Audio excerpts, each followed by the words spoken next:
The desert sun burned low across the horizon, spilling a molten light over the cracked earth. Dust rose in small clouds beneath Eli Carter's boots as he guided his weary horse, Scout, across the open plain.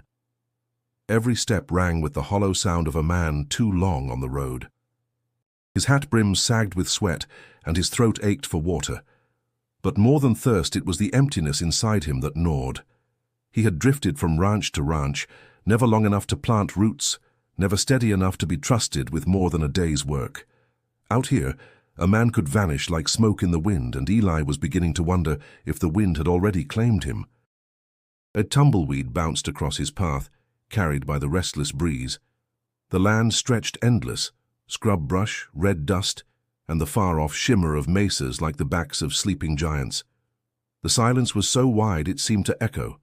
Scout's hooves dragged, his sides heaving with the weight of the journey, and Eli patted the gelding's neck with a rough hand. "Not much further, boy," he muttered. "Just need one good break, just one." His words fell flat against the desert air, swallowed by heat. He remembered the last ranch that had turned him out, claims that he worked hard enough, but wasn't the kind of man a family could lean on. Those words lingered like dust in his lungs, making every breath heavier. The West was full of men tougher than him, faster with a gun, stronger with a rope. But Eli was stubborn in a quiet way. He didn't crave glory, only a place where he could finally matter. On the far edge of the horizon, faint outlines shimmered. Timber buildings, fences, and the crooked steeple of a church. Red Mesa, a town he'd only heard of in passing, said to be as harsh as the land itself. Folks whispered of people who lived there unlike anywhere else in the territory, but Eli had never placed weight on frontier gossip.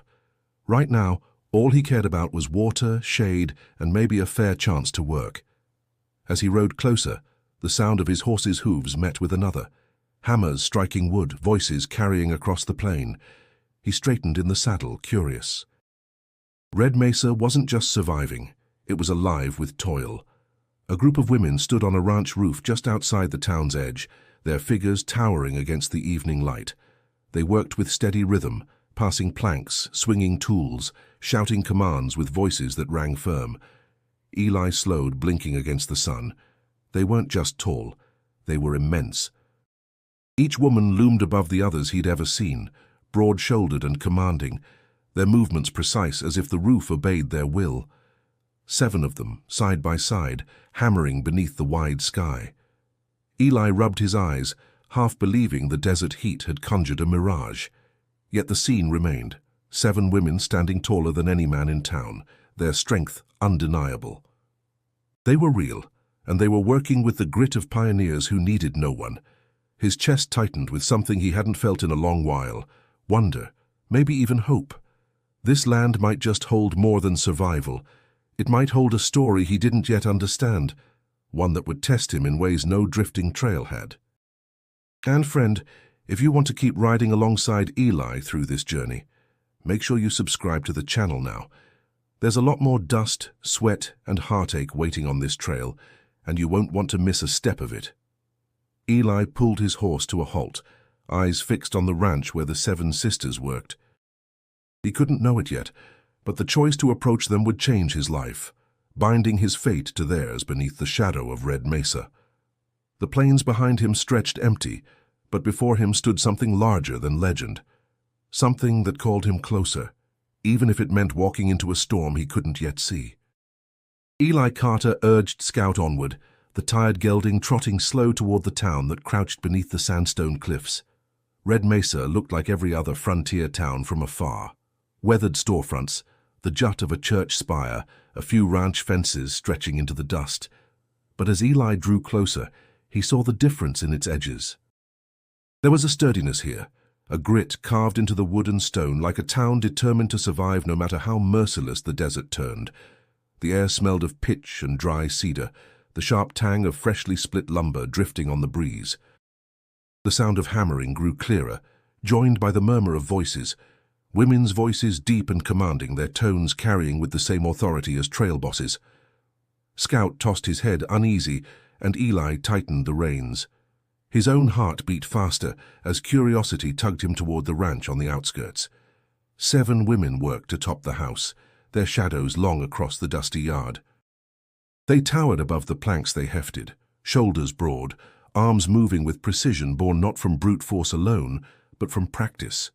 Each swung her hammer in rhythm, the blows ringing like iron on anvil. Their height was no illusion. They were giants among ordinary folk, everyone near 7 feet tall. A handful of townspeople had gathered by the fence, muttering under their breath. Eli caught fragments as he approached. "Look at 'em, ain't natural.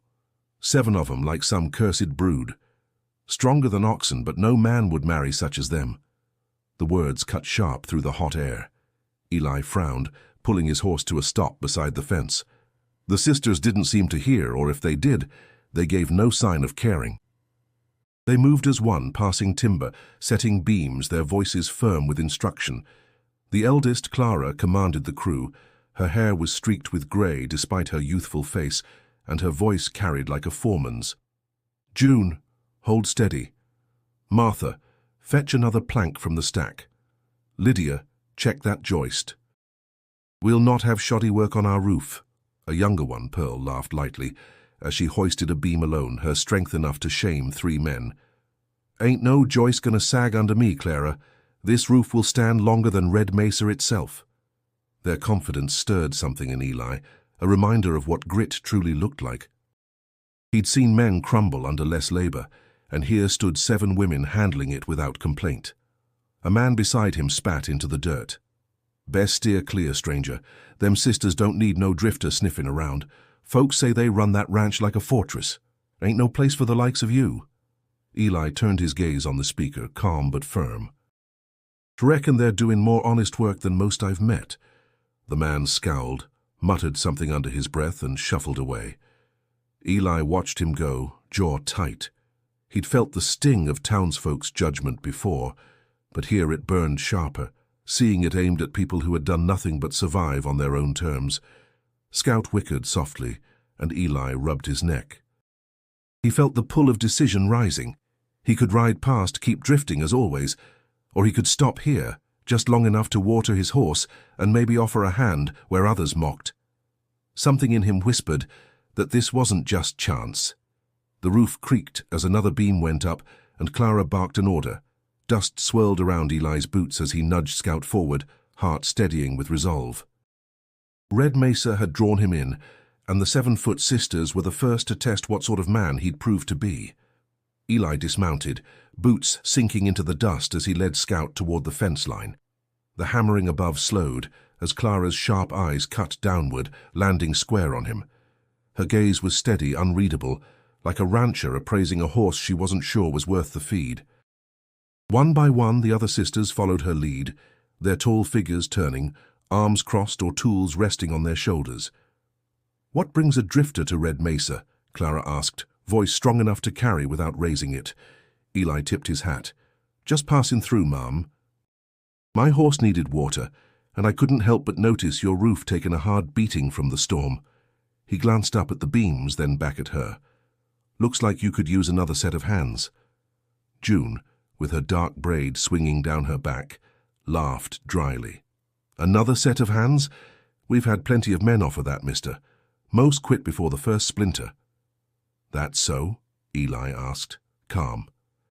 "Truth," Martha said softly from the far side, her hammer tucked at her waist. "They come thinking we're helpless. Then they learn real quick we're not." The townsfolk by the fence chuckled, one man sneering loud enough for all to hear. "Don't waste your breath, sisters. That one'll run just like the rest once he feels the sun on his back." The laughter stung, but Eli didn't flinch. He looked back at the sisters, voice low but steady. "I ain't here to mock. Just reckon I can climb a roof, swing a hammer, and keep at it till the job's done, if you'll let me." Pearl leaned over the roof edge, eyes bright with mischief. "What do you think, Clara? Shall we let the stranger sweat a little?" Lydia, arms folded, narrowed her eyes. "It's wasted time. Men like him always talk steady, but when the sun hits high, they're gone." Eli's jaw tightened, but he held her gaze. "You're right to be cautious. I'd be too, but I'm still offering." Clara studied him for a long moment. The air stretched thin with silence, broken only by the creak of timber under their boots. Finally, she said, "Fetch a hammer from the shed. If you last the day, maybe you'll earn supper. If not, you ride on and we forget you ever stood here." Eli nodded once, grateful but solemn. "Fair deal." The man at the fence spat again, shaking his head. "Fool's wasting his time." Clara turned her eyes on him like a rifle barrel. "You best move along unless you plan to work. Our roof don't need an audience." Grumbling, the onlookers drifted back toward town, leaving Eli alone beneath the weight of 7 pairs of eyes. He felt his skin prickle as if the desert sun had sharpened, but he set his shoulders square. This was no different than 1,000 other trials he'd faced, except here failure would carry the sting of confirming every word those men had spoken. Martha's voice softened again. "Don't push yourself foolish, mister. This sun takes men quicker than bullets sometimes." "I'll keep that in mind," Eli answered. With that, he stepped toward the shed, each stride feeling heavier with the promise he'd just made. Scout nickered behind him, as though questioning the wisdom of the choice. Eli ran a hand along the horse's neck once more before ducking inside. The sisters had given him a chance, slim though it was, and Eli knew in his bones he couldn't squander it. He returned with the hammer, the handle worn smooth by calloused hands before his. Clara watched him climb the ladder, her expression unreadable. The day's heat pressed down, but Eli forced himself steady. One swing at a time, he thought, one nail at a time. This was where the real test began. The ladder groaned beneath Eli's boots as he climbed, the sun bearing down like a blacksmith's forge. Sweat dripped from his brow before he even set foot on the roof. The sisters parted just enough to let him stand, their height casting shadows over his lean frame. Clara's gaze lingered, her jaw set in a line of quiet judgment. "Stay on the east side," she instructed. "The beams there are weakest. If you slip, don't expect us to catch you." Eli gave a short nod. "Wouldn't ask you to." He crouched low, fingers brushing the hot wood. The shingles were warped, nails rusted, some planks soft as old bread. With careful balance, he raised the hammer, the weight awkward but familiar in his grip. He drove the first nail, the strike ringing out. The sisters watched without comment, their silence heavier than any words. June finally broke it, smirking. "We'll see if the stranger lasts past noon." Pearl chuckled from across the roof. "I give him till the next blister." Eli ignored them, focusing on the rhythm. His back screamed under the sun, shirt sticking to his skin, but he held steady. Each nail drove in clean, each plank pressed firm. He'd patched plenty of barns before, and though the wood here was stubborn, his hands remembered the work. Below, a few townsfolk had crept back to watch. Their laughter carried sharp on the wind. "Won't last an hour," one called. Another added, "Bet he tumbles right off." Eli's jaw tightened, but he didn't pause. He wouldn't give them the satisfaction. Martha's gentle voice rose. "Keep your stance wide, mister. That beam won't hold a careless step."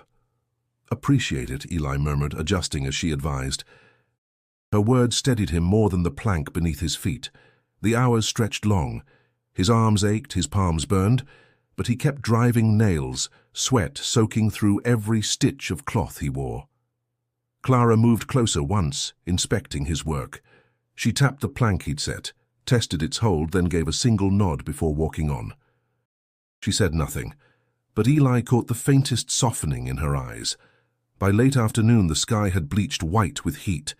Eli's throat felt raw, but he refused to slow. When his hammer slipped from his grip, clattering against the roof, he stooped to retrieve it without a word. His muscles trembled, yet his strikes never faltered. Lydia, arms crossed, leaned against a beam. "Stubborn," she muttered. "Too stubborn for his own good." Clara answered without looking at her, "Or stubborn enough to finish." At last, Eli drove the final nail into place, his shoulders slumping as the echo rang. He wiped his brow with a dirt-stained sleeve and let the hammer rest. The section of roof stood solid beneath him. No sag, no crack, just steady boards holding against the sky. Pearl tilted her head, surprised. "Well, I'll be. He didn't fall." June smirked. "Yet." Clara raised her hand, quieting them. She studied the work, then turned to Eli. "You've done better than most who tried. Roof will hold through another storm. Eli met her eyes, his voice hoarse but firm. Told you I'd see it through. For a moment, silence stretched again. Then Martha spoke, gentle as ever. Come down, mister. Supper's near ready. You've earned a seat at our table tonight. Eli hesitated, the weight of those words settling in him. For a drifter, used to empty nights and cold fires, an invitation like that carried more than warmth. It carried belonging. He climbed down, each step slower than the last, his body aching but his spirit steadier than it had been in years. Scout nickered softly as if sensing his master had passed some unspoken trial. The sun dipped lower, painting the ranch in firelight. Eli glanced back at the sisters still standing tall upon the roof. Something told him this was only the beginning. The long table inside the ranch house bore the marks of years, scratches from knives, stains from spilled stew, the polish long worn away by the weight of countless meals. Tonight it was covered with platters of roasted venison, cornbread still warm from the hearth, and beans simmered in cast-iron pots. The smell filled the air, rich and comforting, and Eli felt his stomach twist with hunger he hadn't admitted until now. Clara took the head of the table, her presence commanding without effort. The sisters sat in their places with a rhythm practiced through years of living together, leaving a spot open halfway down the line. Clara gestured toward it. Sit, mister. You've worked honest today, and here we feed those who've earned it.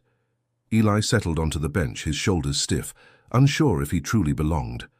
The sisters' sighs made the benches creak under their weight, their frames towering even when seated. Yet the air was alive with warmth and laughter, something that felt foreign to him after so many silent suppers on the trail. June broke the quiet first, leaning forward with her sharp eyes glinting. So, Eli Carter, where'd you pick up a hammer hand steady enough to last through the day? Most cowboys I've met swing one like they're fighting a snake. Eli tore off a piece of cornbread before answering. Spent some time patching barns in Kansas. Wasn't much, but it kept the rain off. Pearl laughed lightly. Kept the rain off, he says. Today he kept the sun off us. That roof would have swallowed any other man by midday. Martha smiled gently from across the table, and he didn't complain once. Lydia, ever skeptical, leaned back with arms crossed. Hard working one day doesn't make a man steady. We've seen too many blow through here like dust storms. Clara's eyes cut toward her sister, silencing the edge in her tone. Then she turned to Eli. But steady or not, you put your back into the work.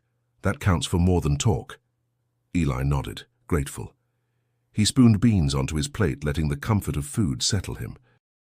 For the first time in years, he didn't feel like a stranger on the outside of someone else's warmth. The sisters' conversation flowed easy, rolling from ranch chores to memories of their father, to playful arguments about which of them could ride the fastest. Annie slapped the table with laughter when Pearl boasted she could outrace any horse in Red Mesa. You ride like a whirlwind, but you fall like a stone, Annie teased. Pearl grinned. Better to fall fast than never ride hard. Their voices filled the room, overlapping, rising and falling with the ease of kin who had weathered storms together. Eli found himself smiling without meaning to. June caught his look. Strange sight, isn't it? A house full of women taller than most men, and louder than twice as many. Eli shook his head. Strange, maybe, but I've seen men twice your size with half your grit. What you've built here, it ain't something to laugh at. Silence hung for a beat before Clara lifted her cup. Then you'll fit at this table, not because we need saving, but because you've shown respect. And respect, mister. Carter is worth more than gold in these parts. The sisters raised their cups, laughter breaking the solemn moment. Eli lifted his as well, his voice low.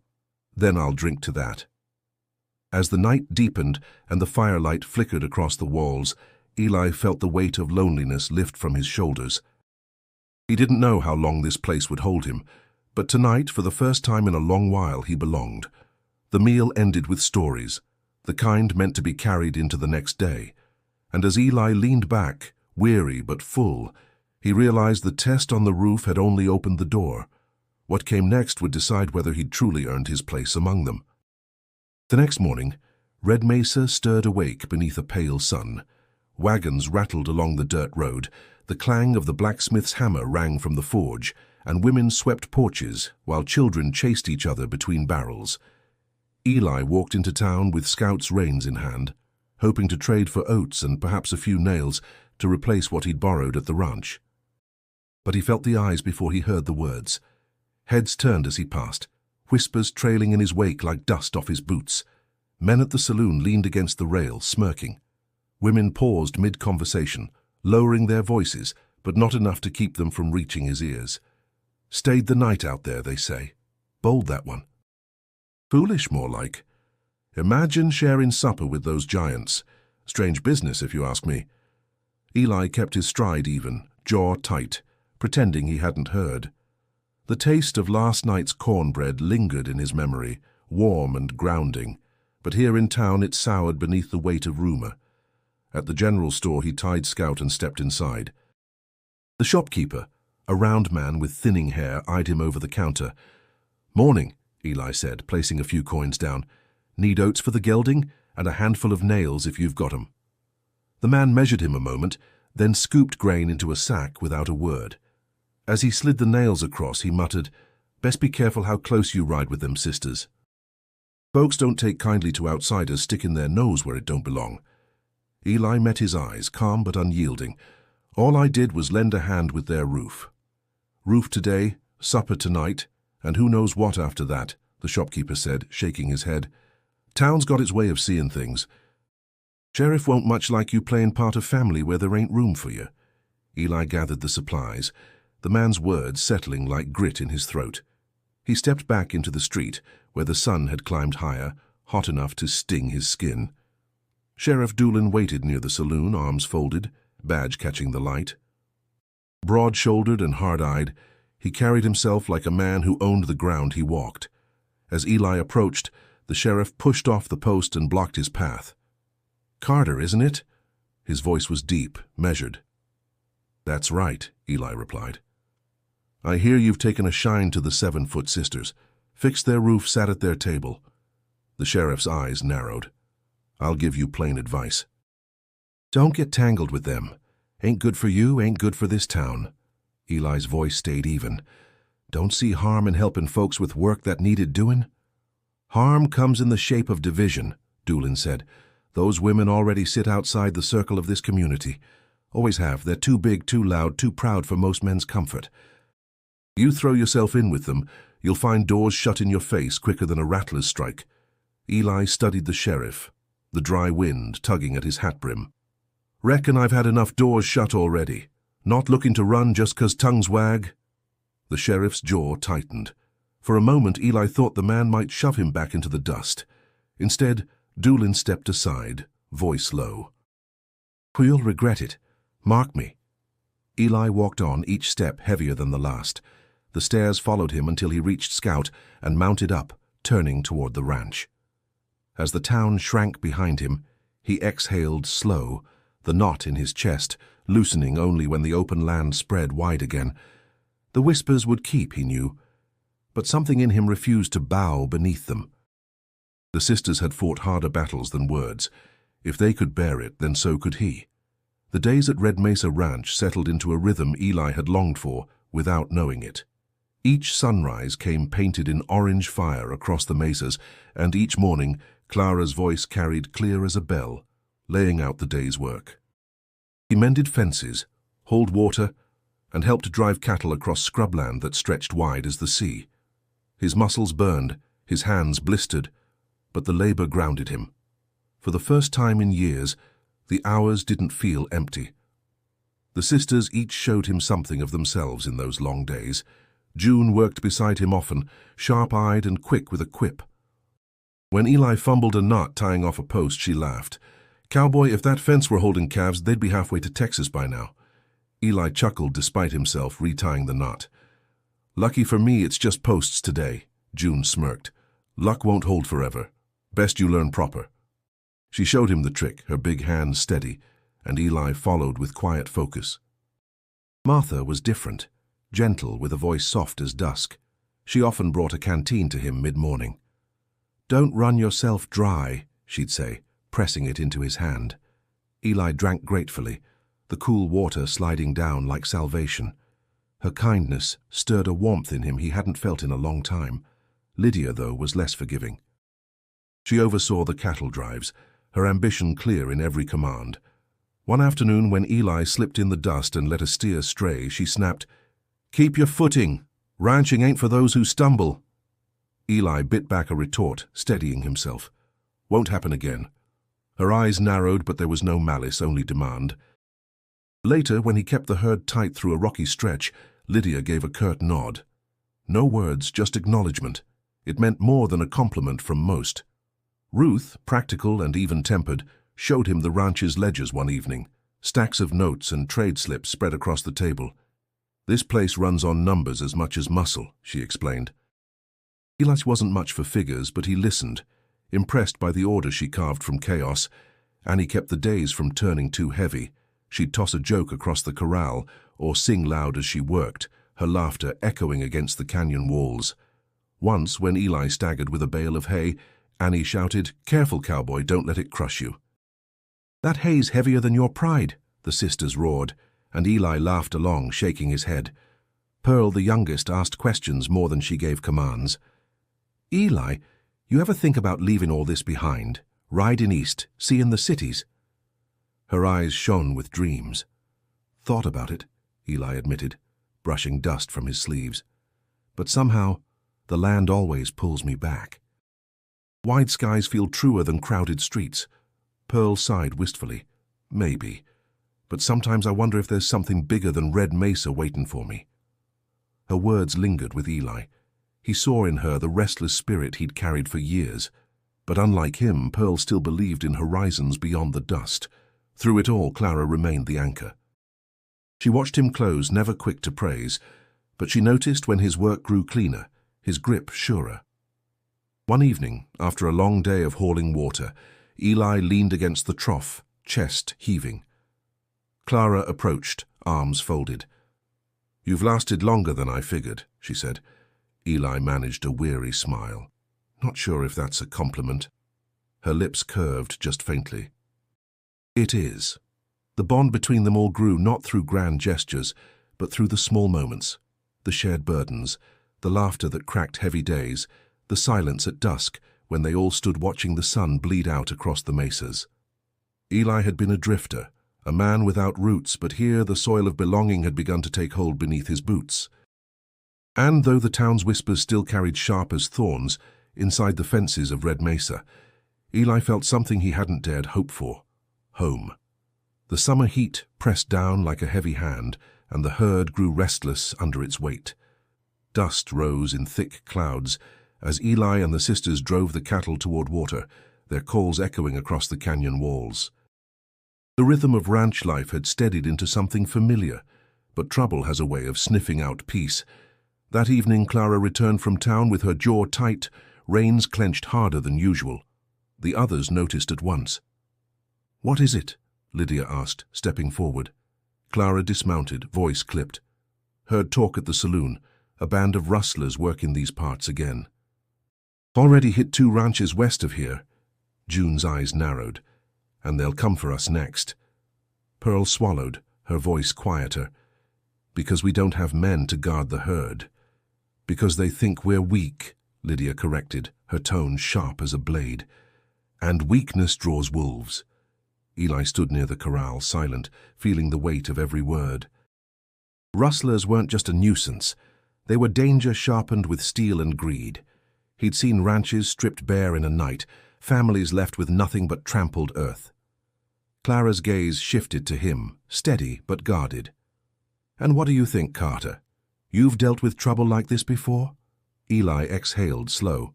"I've seen 'em. They move quick, take what they can, vanish 'fore sunrise. Tain't much chance of fighting head-on unless you're ready to match 'em shot for shot." June scoffed. "So what then? Sit and wait to be robbed?" Eli shook his head.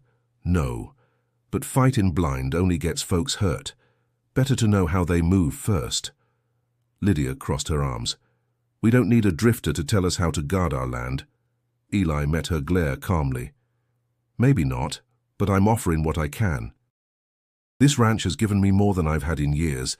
If it's threatened, I'll stand with it."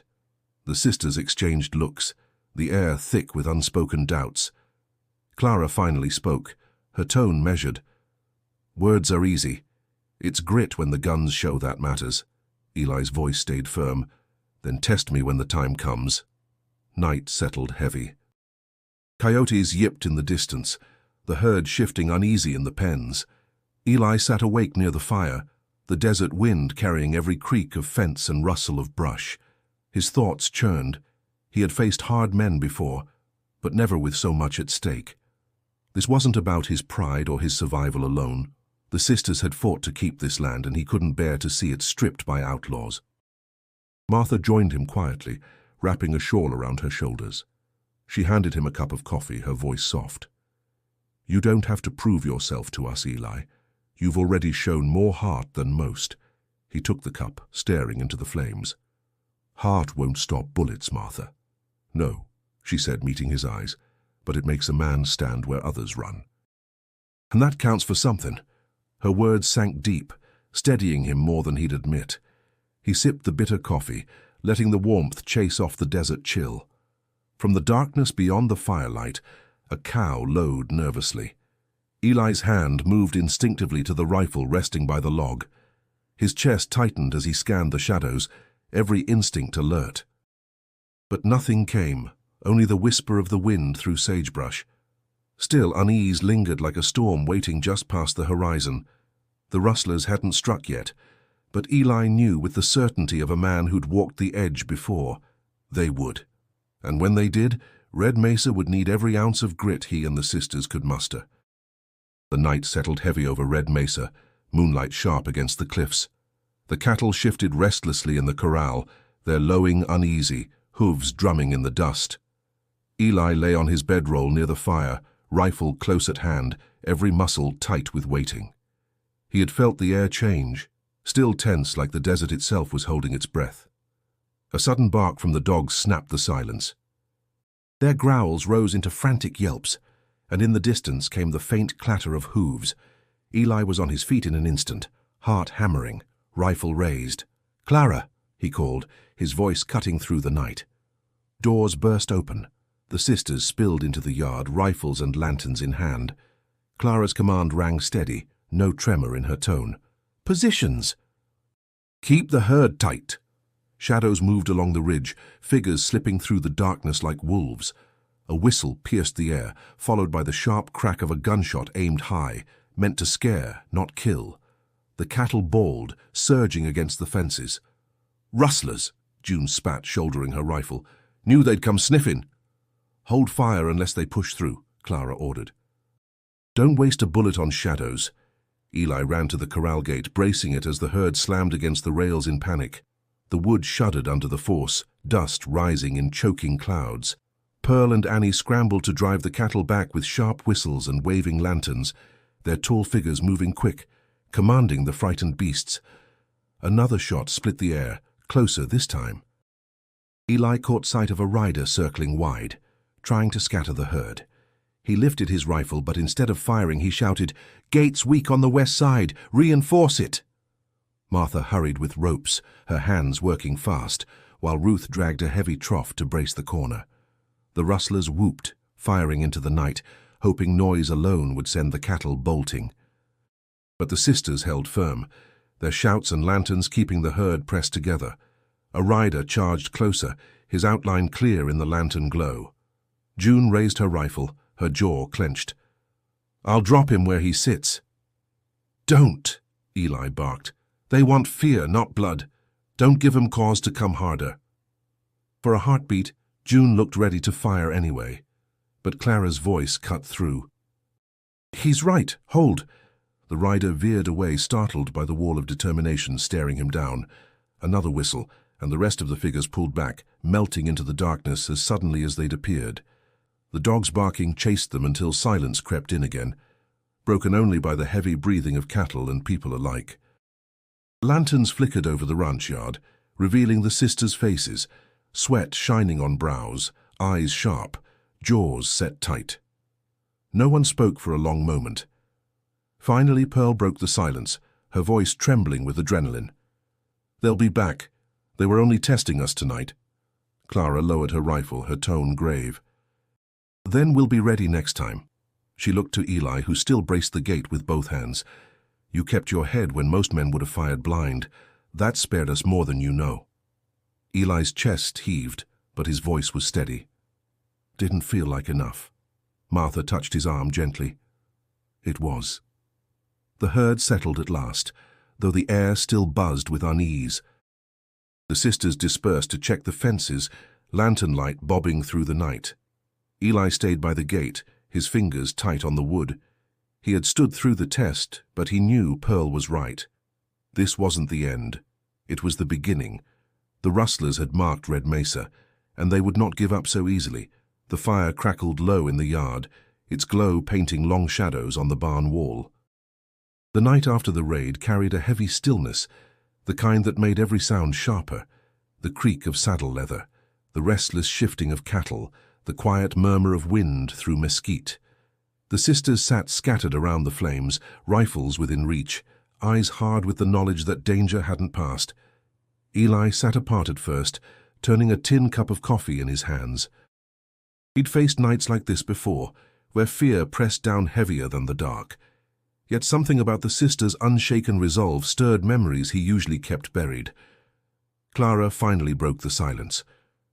They'll test us again. We held 'em off once, but next time it'll be harder. June's tone was sharp. Then we'll fight harder. Lydia leaned forward, elbows on her knees. We'll need to double the patrols. Can't let 'em catch us with our guard down. Pearl glanced at Eli, curiosity softening her fear. You've been quiet tonight. You've seen men like that before, haven't you? The fire popped, sparks drifting upward. Eli stared into the flames, jaw working before he spoke. Yeah, seen 'em and worse.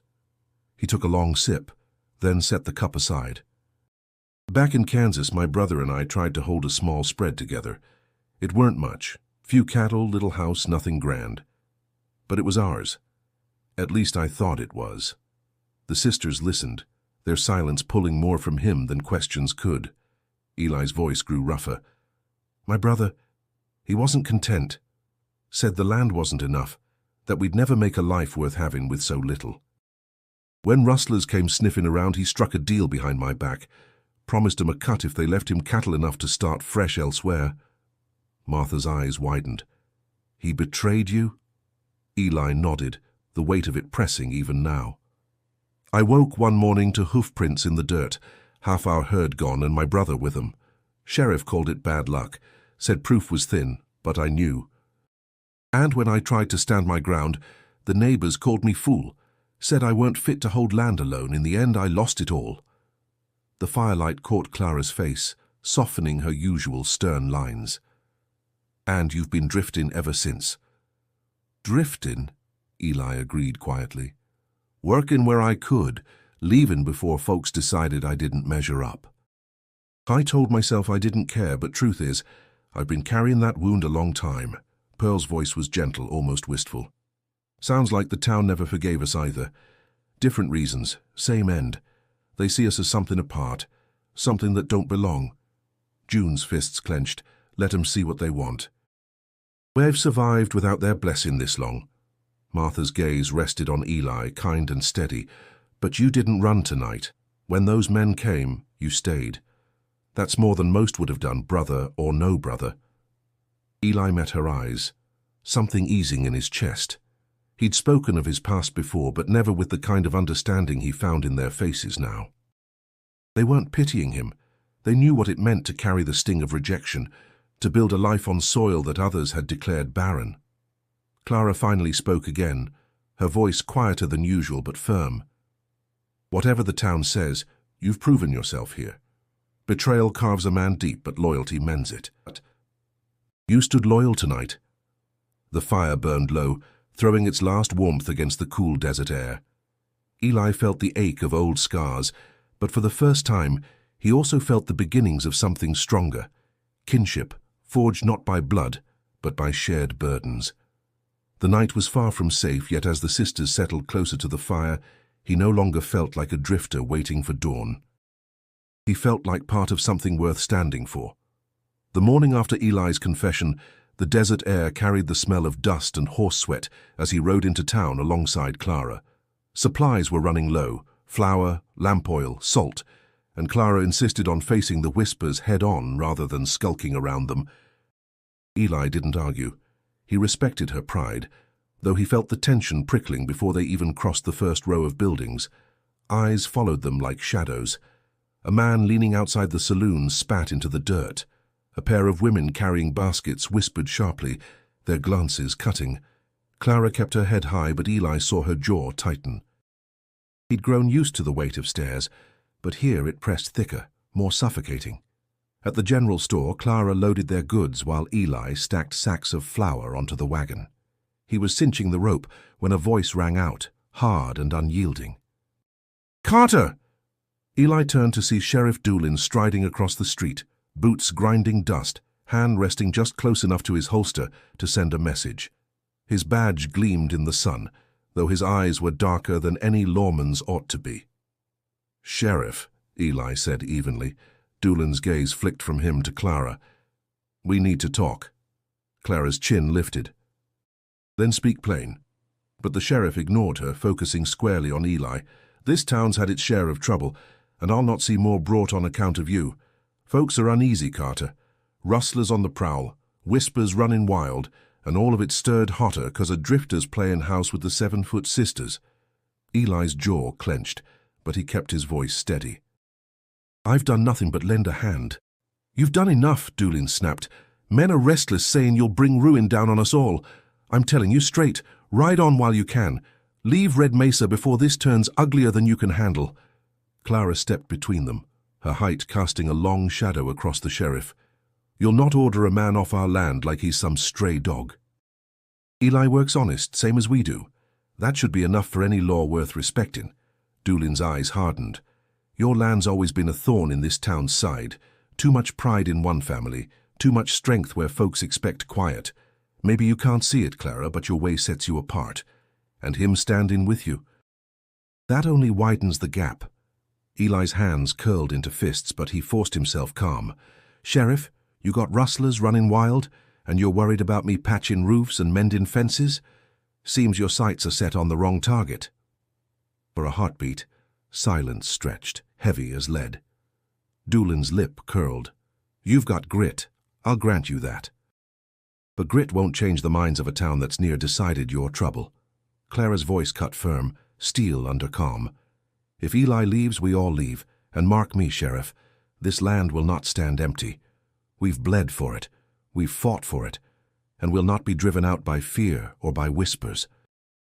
Red Mesa is ours, and so is the right to choose who rides with us." The crowd that had gathered murmured, some faces uneasy, others surprised. Eli stood still, heart pounding at her words. No one had ever spoken for him like that before, not since he'd lost his brother and the farm. Doolin's jaw worked, but he didn't press further. Instead, he stepped back, eyes lingering cold on Eli. "You've been warned. Stay if you will, but when the storm breaks, don't say I didn't tell you so." He turned on his heel, dust rising in his wake. Clara exhaled slow, her voice quieter now.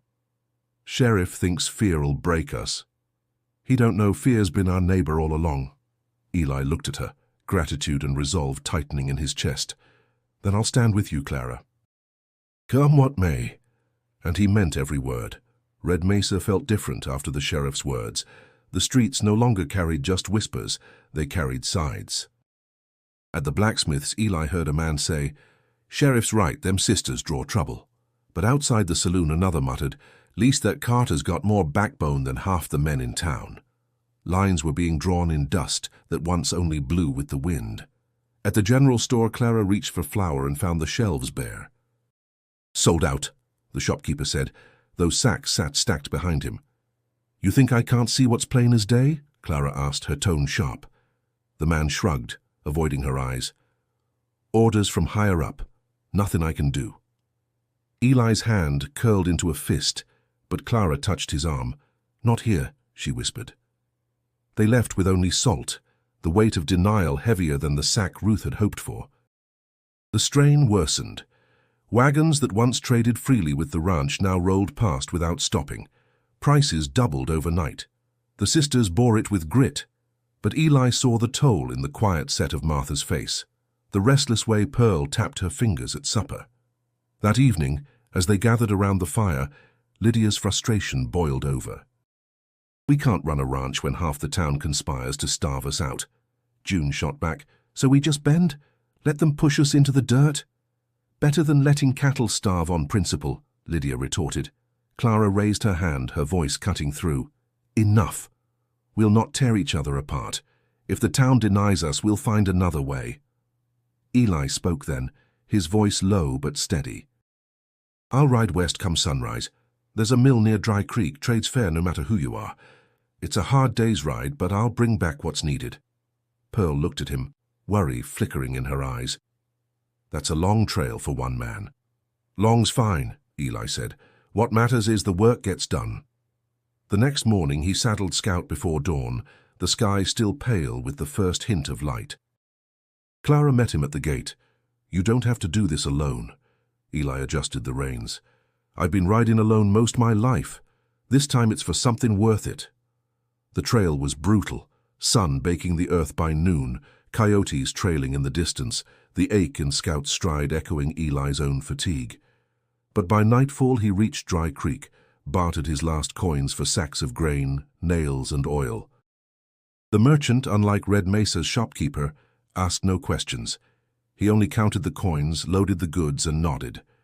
The ride back was heavier, Scout straining under the load, Eli pushing through the grind of each mile. When he returned, dust-caked and bone-weary, the sisters were waiting.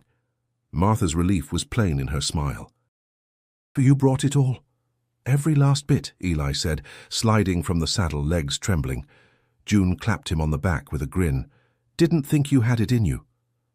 Clara studied him silently, then gave the smallest nod. It was all the thanks Eli needed. Still, the tension with town didn't ease. Some neighbors admired his grit, but others muttered louder, claiming the sisters and their drifter were stirring storms that would ruin them all. The ranch stood caught between respect and resentment, a place of strength but also isolation. That night, as Eli sat with the sisters, the firelight catching the sharp planes of their faces, he felt the weight of what they all knew. Red Mesa was no longer united, and when a town splits, danger slips through the cracks faster than any outlaw. The night of reckoning came without warning. The wind carried the smell of dust and sweat, the kind that clung before a storm. The cattle grew restless again, and this time Eli knew it wasn't coyotes or shadows. It was men. Dogs barked, frantic and sharp. Then came the sound of hooves, many more than before. Rustlers poured from the darkness, no longer probing, no longer testing. They came bold, torches flaring, guns drawn, their shouts wild with greed. "Drive 'em out," one bellowed. "Red Mesa's ripe for taking." Eli grabbed his rifle and sprinted to the corral, shouting, "They're here!" The sisters rushed from the house, rifles gleaming in the torchlight, faces set like stone. Clara's voice cut the chaos. "Hold your ground. Don't let the herd scatter." The rustlers whooped, firing into the air to spook the cattle. The herd slammed against the fences, threatening to break through. Pearl and Annie waved lanterns high, their voices fierce, trying to keep the animals pressed together. June fired a shot over the riders' heads, the crack splitting the night like thunder. One rustler veered close, torch raised to set the barn alight. Eli charged him, not with bullets but with grit, tackling the man from the saddle. They rolled hard in the dust, Eli's fists finding the outlaw's jaw before the torch sputtered out. Pain shot through his ribs as the man landed a blow, but Eli held fast, forcing him down until the rider scrambled away into the dark. Another group tried the west fence, ropes swinging to snatch cattle. Lydia and Ruth stood there, firing not to kill but to drive them back, their tall figures defiant against the blaze of torches. Martha rushed to reinforce the fence with chains, her hands steady even as bullets hissed past. Clara strode through the chaos, every shot from her rifle measured, every order crisp. "Keep the herd together." "Don't chase 'em. Make 'em waste their fire." Eli staggered to his feet, blood on his lip, chest burning from the scuffle. He saw 3 riders circling toward the south side, where the fence sagged weakest. Heart pounding, he sprinted, lungs on fire, and reached it just as the wood began to splinter. He threw his shoulder against the gate, holding it shut while the cattle slammed behind him. "Eli!" Pearl shouted, rushing to help. Together they braced the gate, wood groaning but holding under their combined strength. The rustlers shouted curses, but one by one their confidence faltered. They had expected fear, chaos, an easy raid. Instead, they found a wall of fire and willpower, sisters and a drifter standing as one. One last rider charged, gun aimed steady. Clara lifted her rifle, eyes blazing. She didn't shoot to kill. Instead, she snapped the lantern from his hand. It exploded in sparks, spooking his horse, which reared and threw him hard into the dust. The rest broke. Torches scattered, shouts fading into the desert as they rode off. Beaten not by bullets but by resistance they hadn't counted on. Silence fell heavy, broken only by the frantic breaths of cattle and the echo of retreating hooves. Eli leaned against the gate, chest heaving, sweat and blood stinging his eyes. The sisters lowered their rifles one by one, lantern light casting their faces in sharp relief. Clara stepped forward, eyes locked on Eli. "You held the line." Eli swallowed hard, nodding. "We all did." Martha touched his arm gently, her voice low. "They'll think twice before riding back." But Eli knew better. His ribs ached, his knuckles bled, and his heart pounded with the truth. They had won the night, but the cost of defiance had only just begun.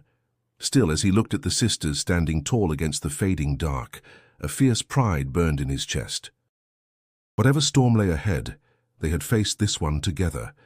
The dawn after the raid came slow and heavy, as if the sun itself struggled to rise over Red Mesa. Smoke still curled from the scorched patch where a torch had burned out in the dust, and the corral groaned with the strain of cattle pressed too long against its rails. The ranch was battered, but it stood. Eli sat on the porch steps, ribs aching with every breath, knuckles raw from the fight. His body cried out for rest, but his mind replayed the night in sharp fragments, the torch flying, the crash of hooves, the gate nearly buckling beneath the herd. He flexed his hands, trying to ground himself in the morning calm. The sisters moved about with purpose despite their fatigue. Ruth tallied supplies lost, her brow furrowed. Lydia inspected the fences, hammer already in hand. June polished her rifle, muttering about wasted bullets. Pearl brushed the cattle down, murmuring softly to soothe their trembling.